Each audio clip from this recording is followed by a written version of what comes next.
You may think it's impossible to outperform the market. Many investors will tell you you can't outperform and beat the indexes, but I'm here to tell you that that's false. I've been outperforming the market for a significant time, and I both outperformed the S&P 500 and the NASDAQ.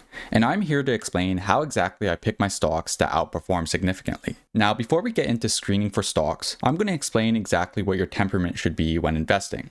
And I would like to give a shout out to Joseph Carlsons because he made a PowerPoint presentation on what exactly your strategy should be when investing. So I'm just going to go through this presentation and explain to you how exactly I select my stocks. And then I'm going to give you an example of what I do to find these stocks. The most important thing to understand is stocks follow fundamentals. If a stock's fundamentals are good and the stock continues to grow its earnings, the stock will most likely do well in the long term. Now, there's ways to find stocks that have better fundamentals than others, and this is exactly what this slide explains. So the first thing you want to look for in a company is if the company has a monopoly. A monopoly could also be known as a company's competitive advantage. Think of big companies like Visa, MasterCard, Moody's, S&P Global. All these companies I named have huge monopolies. Here I have listed all the types of monopoly a company could have. A good example would be ASML. The company ASML has a technological monopoly where it has technological advantages that are just superior than any other market. This creates a huge competitive advantage and warrants the stock a premium. This technological advantage stops competitors from entering the market. It also assures that ASML will continue to perform well and have strong margins in the future. Now, a monopoly is very important, but how could you tell if your company has a monopoly? Companies that have a monopoly or a competitive advantage usually show signs of these characteristics. They either have market dominance, which means that they control a significant portion of the market. Let's take an example of Intuitive Surgical. Intuitive Surgical is a company that specializes in robotic surgery machines. Now, Intuitive Surgical has a market dominance monopoly because it controls over an 80% market share. Some examples of a monopoly could be a high barrier to entry. Take a railroad, for example.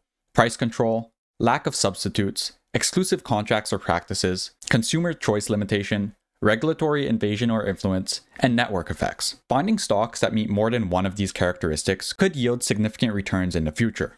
Businesses with monopolies usually tend to have other characteristics, such as pricing power, operating leverage, organic growth, capital light, and smart capital allocation. Take Netflix, for example. Netflix could increase its prices year after year, and customers will still be paying for their service. During a recession, customers are very unlikely to cancel their Netflix subscription. This shows a competitive advantage in the form of pricing power. Some other characteristics you want to look for is organic growth in the business. This means that businesses could grow without debt or excessive spending. Smart management and capital allocation is also very important. You want businesses to reward their shareholders and spend excess capital to increase the value of their stock, either through buybacks or expansion. Dividends are also a valid contender. Now that I've shown you what to look for in a stock, I'm going to show you some characteristics to avoid. You want to avoid any risky investment. Any small cap, any company that promises to be the next Facebook should automatically be avoided. These companies are most likely unprofitable and will most likely fail in the future. You want to also avoid bad management. Companies that are undisciplined with their free cash flow use or are unwilling to return cash to shareholders should automatically be avoided. Some more characteristics you want to avoid are any industries that are cyclical, for example, mining, any unpredictable cash flows or earnings. So you don't want a company that's growing one year and declining the next and will not yield you strong growth. You want to avoid any company with slow growth or stagnant earnings. And you want to also avoid poor management and management that has a short-term focus. If you avoid all these unattractive attributes in a business, you'll most likely have success in your investing, and you are more likely to outperform the indexes. Temperament is also very important when picking stocks. A good temperament can lead to outperformance, and a bad temperament can lead to underperformance. It's very important you have control over your investment. This means that when the market goes down, you're not panic selling, and you're not happy when the market is going up. A good example would be during the tariff concerns. When the market dropped almost 20%, I was actively buying stocks. An investor with bad temperament might have sold out during this time, but I took advantage of the dip and I bought more of these high-quality compounding machines. This is what leads to significant outperformance in the long run. Now, last but not least, we're going to talk about valuation. Overpaying for a company can significantly diminish your returns, even if the company is high quality. What you may notice is a lot of high quality stocks like Visa, for example, trade at extremely high multiples. Visa is trading currently at around a 35 PE ratio. Although it might be high, Visa will always have a significantly higher PE ratio than a lower value company like Ford, just because Visa is a significantly higher quality company. The PE ratio is not the only way to value a company, but it's arguably the most used one. So now that I explained what I look for in companies, I could slow down a bit and explain to you what I do to find and screen out the good companies from the bad ones. So I'm going to show you a couple applications I use to actually find high quality companies. So the first application I use is called FinChat.io. Now, I'm not sponsored by any of these, but I'm just outlining my strategy and what works for me. So FinChat.io is a stock screener, and it screens out all the good companies from the bad if you input the right metrics into it. So I'm just going to give you a bit of summary of what metrics I tend to screen for. These are the metrics I look for in each company just to screen out all the bad ones. So I look for revenue growth of above 15% in the past 3 years. This just screens out all the companies that have not been growing and have slow growth because I want to look for high growth companies in good industries. I also screen for EPS growth of 15% or above over the past 3 years. Again, this also just makes sure my companies are growing and they're growing in intrinsic value. I look for a return on equity of above 15%, a debt to equity ratio of under 0.5, a net profit margin of over 10%. This could also be moved to over 20 or 30% if I want to find higher quality companies. It's for you to decide. And you could also put the PEG ratio to under 1.5. I personally don't do this because for me, valuation is something I decide at the end if it's a good price for a company or not. So I pick out companies with any valuation, and then if they have a dip or if they have a correction in the market or a bad earnings report, I'll then look into the company to see if it's trading at a fair multiple. You could adjust this based on preference, but I usually look for anything above 1 billion. I try to only invest in companies that are over around 10 billion, but that's just personal preference. So what I'm going to do now is I'm going to input all these metrics into FinChat. So what you do is you go to Screener, and this right here is going to screen out all the companies. So as you can see here, I already have these metrics inputted into FinChat. So I have revenue, 3-year compound annual growth, I have return on equity, diluted EPS, net profit margin, revenue. So as you can see here, I put the revenue 3-year compound annual growth to a bit lower just because I want to filter out a couple more companies. I should also mention that I only screen for companies in the United States, and I also try to avoid certain industries like biotechnology, oil and gas, metals and mining, just because these are usually very cyclical companies to invest in, and I don't want to invest in cyclical companies, as I explained before. So as you can see here, I plugged in all my metrics, and you can see that we have a bunch of companies that meet our characteristics. So we have a result of 30 companies, and all these companies here listed have all these characteristics that we screen for. Now that I have all these companies here, I'm going to actually export these into a document. Okay, so what I did is I listed all the companies that we screened for into a Google document. So this is going to be the next step of finding out which companies are good and which companies are mediocre and something that we won't invest in. So I'm going to use another application now. I'm going to use an application called Stock Unlock. And you could use any application for this. You could actually use FinChat for this too. It has a dashboard that shows all the analytics of different companies. But the thing I like about Stock Unlock, and I'm going to show you what I like about it, is you could copy paste the ticker symbol of a company, for example. I'm going to copy paste Microsoft, and I'm going to put Microsoft into Stock Unlock. And when I put Microsoft into Stock Unlock, it's going to show me the fundamentals of Microsoft. It gives me all the fundamentals, and you could filter by whatever fundamentals you want to see. So you could see how Stock Unlock shows Microsoft's revenue, which is very good. It's just been constantly growing.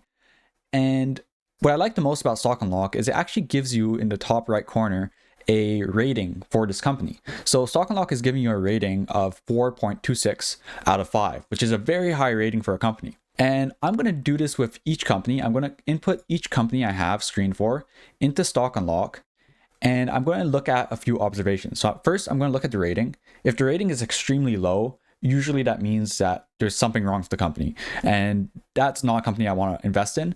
But what I'm also going to look at is these different bullet points for profitability, management, and growth. So what Stock Unlock tells me is basically if the margins are good, if the management is good, if it has high return on invested capital, if it has high return on equity. So it's going to tell me if all the metrics are good. And for each company, I'm going to do this. I'm going to take each company here, I'm going to input it into here and check if the metrics look good.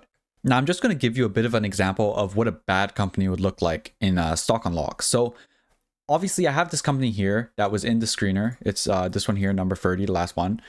And I can see here, first of all, that the graph, it seems to be a very cyclical company. So it has these time periods where, like in 2017, when it just shoots up, and then it doesn't have any positive performance for the next couple of years. So I obviously see that this company is very cyclical. It's in the semiconductors industry, but I also see that the rating is 3.19.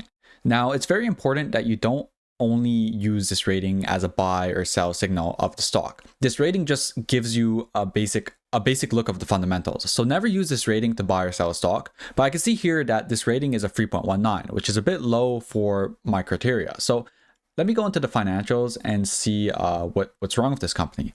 So as you can see here, right away, I see that this company, the profitability is not that great. So the gross margin is okay, but I see here how it has a negative free cash flow margin.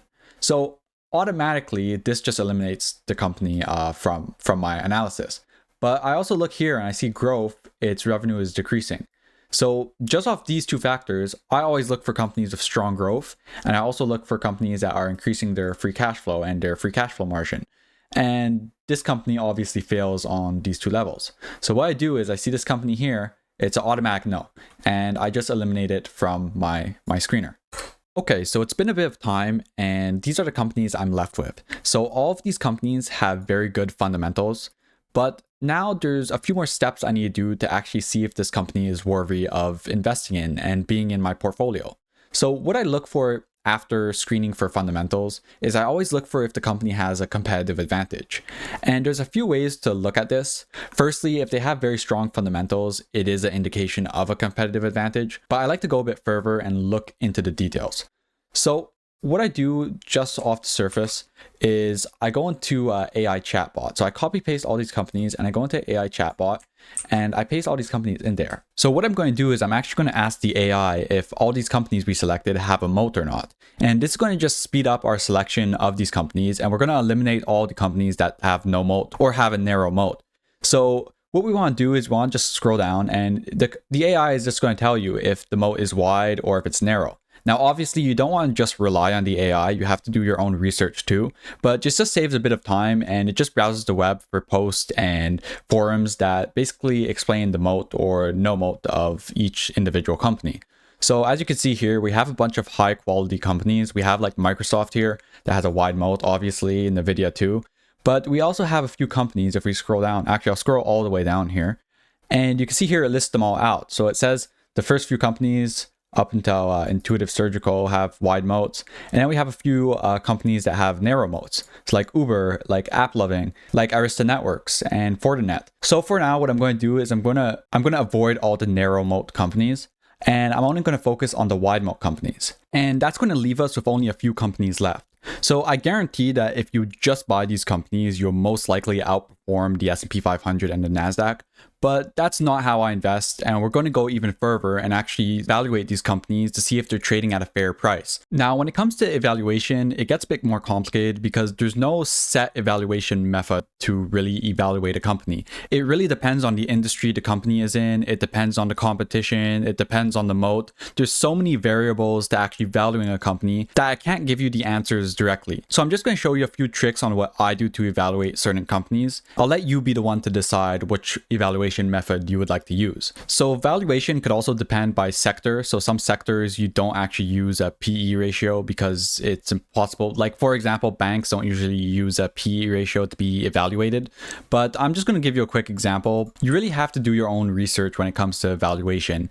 And nobody really could give you the answer to if a stock is cheap or not. It just depends on so many factors that there's no right answer. So I'm going to just give you Visa as an example on how I would evaluate a certain company. So Visa, what I would do is I'll do a discount cash flow analysis on Visa. So there's actually is a discount cash flow analysis setting on Stock Unlock. What this valuation method would do is actually just projects the future growth based on the metrics you put in. So as you can see here, we have a metric growth rate of the free cash flow of 11%. So over the past 5 years, Visa has grown its cash flow 11%, and it has bought back over the past 5 years 2% of its shares. And its dividend growth rate has been 14%. We'll leave it like that.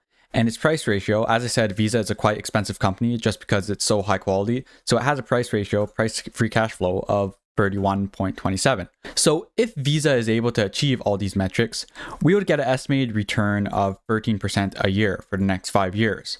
However, we could always change these metrics and input something more conservative, for example, 10%. This would change the results. For example, if Visa trades at a ratio of price to free cash flow of 25, you would get a result of 6% per year compound annual growth.